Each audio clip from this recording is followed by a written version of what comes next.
Anak kita aja kita peringati kelahirannya, nggak ada yang ngejelek-jelekin. Kenapa giliran Nabi dijelek-jelekin? Bapak-bapak akikoh nyembelih, ada yang jelek-jelekin nggak? Ada yang ngomongin bid'ah nggak? Kenapa giliran kelahiran Nabi dibid'ahkan?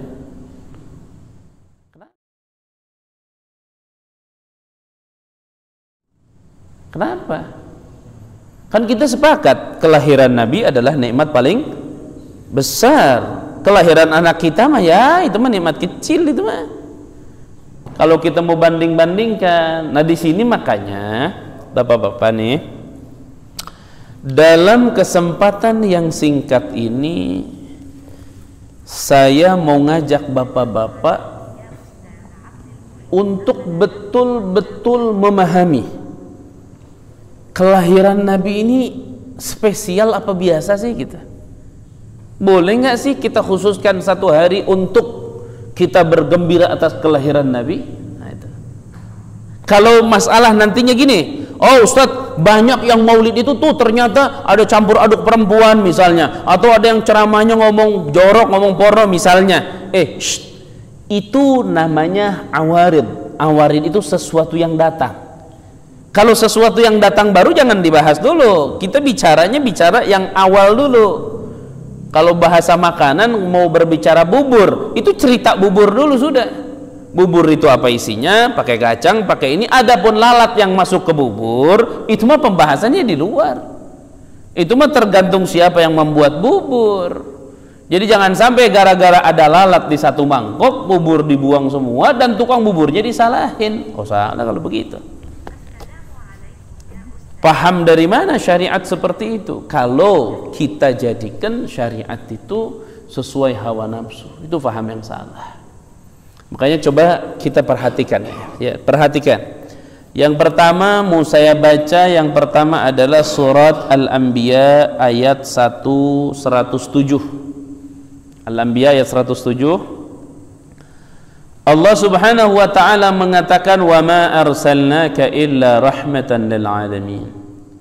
Kalau kita artikan secara terjemah paling gampang dan mudah adalah, dan tidaklah kami mengutusmu wahai Nabi Muhammad terkecuali sebagai rahmat untuk alam semesta. Perhatikan di dalam kitab Jami' Shaghir Al-Imam As-Suyuti, di situ disampaikan tentang hadis Nabi di mana Nabi katakan innama bu'ithu rahmatan, sesungguhnya aku ini diutus sebagai rahmat, walam ub'ats la'anan, dan aku tidak diutus sebagai orang yang melaknat. Perhatikan. Kemudian di dalam kitab Mustadrak Imam Hakim, Nabi sallallahu alaihi wasallam katakan innama ana rahmatun muhdah, sesungguhnya aku adalah rahmat yang dihadiahkan oleh Allah kepada umat. 3 aja sudah cukup. Ini betul-betul pernyataan dari Allah dan dari Nabi bahwa Nabi Muhammad adalah rahmat. Kemudian pada saat Rasulullah sallallahu alaihi wasallam adalah rahmat daripada Allah, maka Allah telah mengizinkan kepada umatnya untuk bergembira dan berbahagia atas kelahiran rahmat tersebut. Itu berdasarkan firman Allah Subhanahu wa ta'ala di dalam surat Yunus ayat 58. Surat Yunus ayat 58 Allah firmankan, qul bi fadlillah wa bi rahmatihi fabidzalika falyafrahu. Qul, ucapkanlah oleh kamu. Perhatikan, bi fadlillah, dengan anugerah Allah, wa bi rahmatihi, dan rahmat Allah, fabidzalika falyafrahu, dengan itu kamu harus bergembira. Nah, perhatikan nih, kita ada 2 kalimat yang harus kita fahami di malam ini. Pertama kalimat fadlullah, yang kedua kalimat rahmatullah. Itu ternyata sahabat Nabi yang bernama Sayyiduna Abdullah ibnu Abbas, beliau sampaikan, dan ini dikutip di dalam tafsir Durarul Manthur Al-Imam As-Suyuti. Di situ dikatakan, kata Abdullah bin Abbas, fadlullah al-ilmu. Pemberian Allah itu dalam ayat tersebut maksudnya adalah ilmu. Wa rahmatuhu, dan rahmat Allah dalam ayat tersebut Muhammadun sallallahu alaihi wasallam, yaitu diciptakan atau dilahirkannya Nabi Muhammad. Nah sekarang saya tanya, kalau maulid ilmu sama kelahiran ada nggak dua-duanya? Ada. Nah kalau tadi lagi hati-hati, kalau bicara ada kesalahan yang bikin maulid, itu yang salah bukan maulidnya, yang buatnya panitianya. Misal, ini mah misal, ada maulid Nabi tapi dangdutan misalnya, di belakangnya ditulis peringatan maulid Nabi Muhammad SAW, tapi acaranya dangdutan misal. Jangan disalahin yang maulid, yang salah panitianya yang buat acara seperti itu. Atau perumpamaan, mohon maaf, ada satu dua kadang-kadang kiai, mohon maaf, mungkin beliau kebablasan ngomong atau gimana, akhirnya ngomongnya jorok di maulid Nabi, ngomongnya nggak pantas, nggak layak misalnya, maka jangan disalahkan maulidnya. Maulid nggak punya salah apa-apa. Yang disalahkan siapa? Siapa yang disalahkan? Ini mau ngomong panitianya, ayah ada digigir gitu. Bukan panitianya. Siapa yang salah? Yang salah adalah penceramahnya dan panitianya. Kalau ada kalaunya pasang, kalau dia tahu dari awal bahwa kiai itu memang ceramahnya jorok. Tapi kalau nggak tahu mah polos, ternyata pas diundang, ya Allah, ini ceramah kok begini berantakan, umpama, sudah, itu panitia nggak ikut salah. Yang tanggung semuanya siapa? Penceramah. Tapi panitia salah juga. Kok Ustadz nggak pernah nggak salah? Salah. Udah tahu kiainya sableng ngomong jorok, dia amplopin lagi gede. Yang kiai bener, amplopnya kecil. Kurang ajar benar-benar. Tuh coba bapak-bapak pakai otak coba. Ayo pakai otak. Memberi itu kan yang menjadi pertimbangan bukan besar dan kecil, bukan siapa yang menerima, tapi azaz manfaatnya. Memberi itu ke situ. Sekarang bapak-bapak ada orang kaya, ada orang miskin, dua-duanya saudara misalnya, kasih yang miskin. Walaupun si kaya pasti nerima. Cuman azaz manfaatnya bagaimana? Terasa kepada si miskin lebih besar daripada si kaya. Dua-duanya boleh, tuh hati-hati. Dua-duanya boleh, tapi manfaatnya, ya kan? Ini kiai misalnya, kiainya nih agak sedikit begitu dah, pokoknya agak sedikit begitu dah, nggak istiqomah misalnya. Ini ajengan istiqomah, ngajar apa? Ya mendingan ke sini ngasih. Kenapa? Azas manfaat, manfaatnya lebih besar, gitu. Seperti itu kurang lebihnya. Ya. Ini anak yatim, ini anak yatim, yang ini yatim, ibunya sudah nikah lagi misalnya, dan alhamdulillah bapak tirinya baik, umpama, maka Anda ngasih ke anak yatim ini boleh karena dia anak yatim. Tapi yang ini yatim, jandanya belum nikah, apalagi miskin, dia nggak punya apa-apa, manfaat di sini lebih besar daripada di sini. Artinya apa? Kasih ke sini. Tuh, itu timbangan-timbangan. Ada ibu tiri sama ibu asli. Kok bisa ya ada ibu tiri sama ibu asli? Gimana ceritanya nih? Bisa nggak begitu?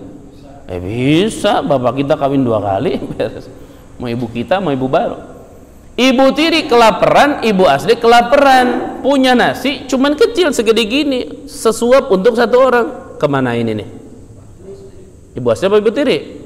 Ibu asli. Original. Ini no expired berarti ya. Kasih, itu timbangan. Walaupun kesini boleh ngasih, boleh kita yang namanya ngasih mah boleh. Tuh.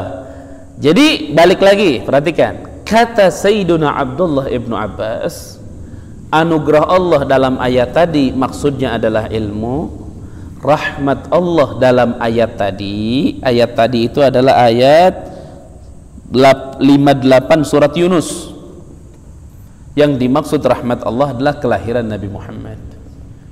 Nah makanya kita umat Islam yang bahagia atas lahirnya Nabi, kita ini melakukannya perintah Allah dan tidak keluar daripada syariat Allah. Makanya terbukti apa yang dilakukan secara garis besarnya, yang lurusnya dan benarnya, tidak ada peringatan maulid Nabi yang dilakukan oleh orang-orang soleh kecuali di dalamnya semuanya kebaikan dan kemuliaan.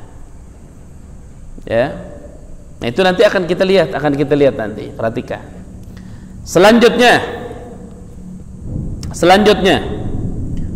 Allah Subhanahu wa ta'ala berfirman di dalam Al-Quran, persisnya di dalam surat Hud ayat 120. Surat Hud ayat 120, Allah katakan, wa kullan naqussu 'alaika min amba'ir rusuli ma nuthabbitu bihi fuadak. Kalau kita terjemahkan gampangnya, dan setiap satu-satunya dari para nabi dan rasul kami ceritakan kepada kamu wahai Nabi Muhammad, agar meneguhkan hati engkau wahai Nabi Muhammad. Jadi Nabi itu dapat cerita, ya kan, cerita nabi-nabi terdahulu. Yang paling seru itu cerita perjalanan Nabi Musa sama Nabi Khadir. Nabi Khadir. Cek bapak-bapak, saya menanya nih. Bapak-bapak jawab nih, jawab yang benar. Jangan sampai ngaji udah tahunan, pertanyaan gampang kagak bisa jawab lagi. Patungan. Soalnya maklum lah, EQ sudah tua pasti alasannya lupa. Mohon maaf, pertanyaannya, Nabi Khadir saat ini masih hidup apa sudah meninggal?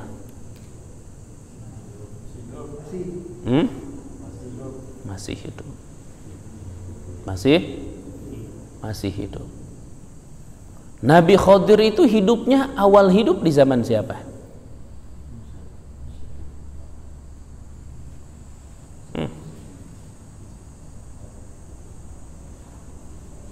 Di zaman siapa? Wah, ini kacau. Ini Pak Qasim gimana Pak Qasim nih? Waduh, ini perwakilan gimana? Limpe Pak Qasim kan divaksin suka. Vaksin cepetan. Jangan kalah sama Ustaz Muhyi.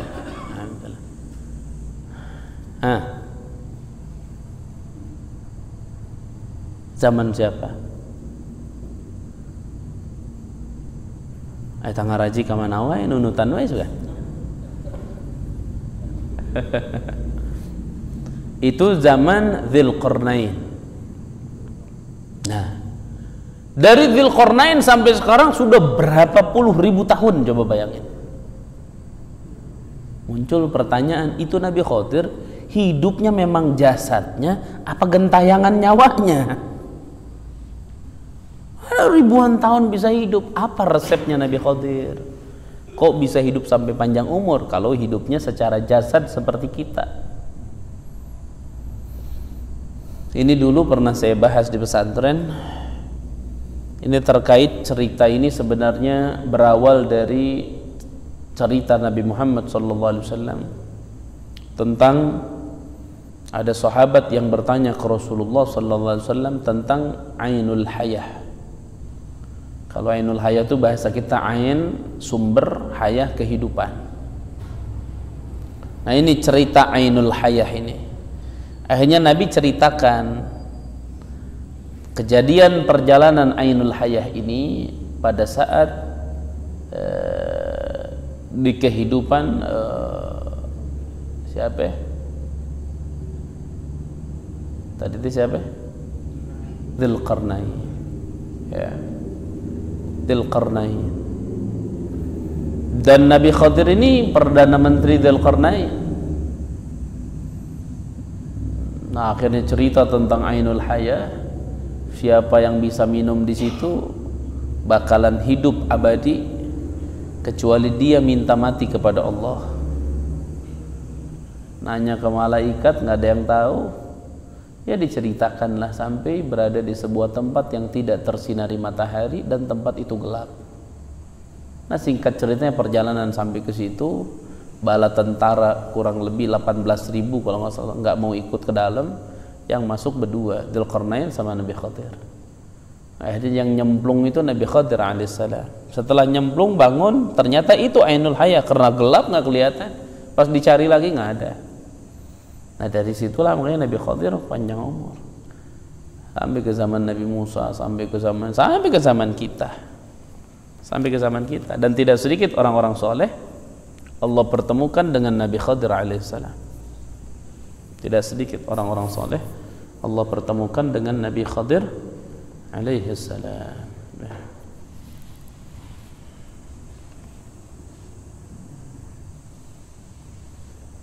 Tidak sedikit.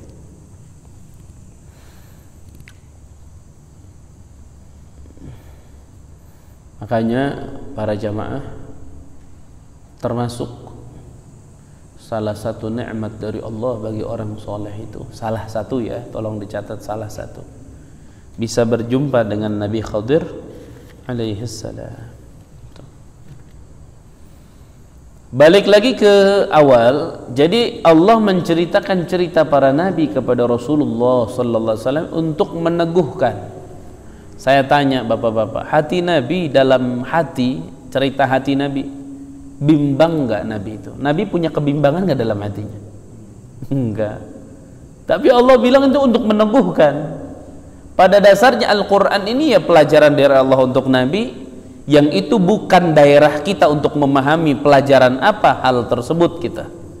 Namun yang menjadi pasti kepada kita balik bahwa itu pelajaran untuk kita. Kalau Allah cerita kepada Nabi Muhammad tentang para nabi untuk meneguhkan, bahasanya Allah, berarti otomatis kita yang bukan nabi lebih butuh cerita Nabi Muhammad benar baru untuk meneguhkan hati kita. Benar dalam artian jelas, karena kita hati bimbang. Kadang-kadang Nabi Muhammad ini kita jadikan nomor kesekian gitu, gara-gara kita nggak mengerti bagaimana kemuliaan Nabi Muhammad SAW. Ditutup cerita Nabi Muhammad. Bahkan ada cerita yang sedikit terlihat seperti berlebihan, mereka langsung sebagian mengatakan itu cerita berlebihan. Untuk Nabi Muhammad cerita berlebihan, nggak ada berlebihan. Seperti contoh, para nabi-nabi yang lain itu dapat ilmu perumpamaan seperti satu gayung, sedangkan Nabi Muhammad itu seperti lautan. Mereka bilang, itu terlalu berlebihan. Ada apa ini umat Nabi dengar cerita Nabi yang luar biasa dianggap berlebihan? Contoh, bapak-bapak tahu Nabi Muhammad SAW kalau meludah itu nggak pernah sampai ke tanah. Sahabat itu berebut pakai tangannya. Nabi ngeludah kemana? Siap tangan mereka. Setelah ludah ini sampai ke tangan mereka, mereka usapkan ke wajah para sahabat. Apakah ada orang juga yang mau mengatakan itu cerita berlebihan untuk sosok Nabi? Sampai mereka katakan, itu cerita khurafat, itu berlebihan, itu bid'ah. Sementara dalilnya sangat kuat. Anda tahu keringat Nabi Muhammad itu dikumpulkan, ditetesi ke anak-anak kecil agar mereka cerdas dan sehat. Bahkan keringat Nabi itu menjadi obat. Keringat loh. Ini kalau kita mau cerita Nabi Muhammad, Allah, cukuplah buat kita. Bagaimana saat Nabi Musa Allah kabarkan tentang Nabi Muhammad, sampai beliau berharap menjadi umat Nabi Muhammad. Berarti ada apa di situ? Nabi Isa juga sama, berarti ada apa di situ? Ya kan?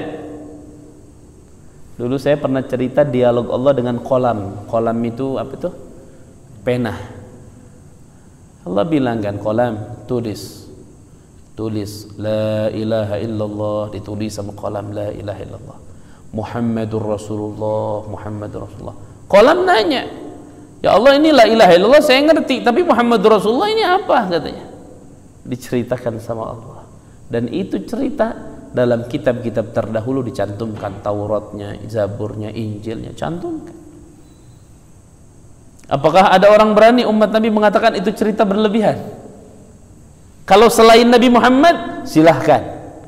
Misalnya ada orang cerita, guru saya Ustaz itu bisa terbang ke langit, guru saya. Lebay ente. Silahkan. Ustadz guru saya ludahnya itu dibayar 1 miliar sama orang. Orang minta air, bayar 1 miliar. Silahkan ente ngomong berlebihan. Silahkan. Tapi kalau sama Nabi Muhammad jangan sekali-kali berlebihan. Kenapa jangan sekali-kali berlebihan? Karena apa yang kita sampaikan dan kita pelajari itu belum ada apa-apanya dibandingkan kenyataan yang ada pada zat diri Nabi Muhammad SAW. Itu belum ada apa-apanya, gitu loh. Contoh misalnya gini, kalau ada orang mau membedah firman Allah tentang Allah bersalawat kepada Nabi, dia mau bedah, saya yakin umurnya 1000 tahun dia nggak akan pernah bisa menuntaskan pembedahan itu. Karena semakin dia bedah akan semakin lahir ilmu, semakin dia bedah akan semakin lahir ilmu.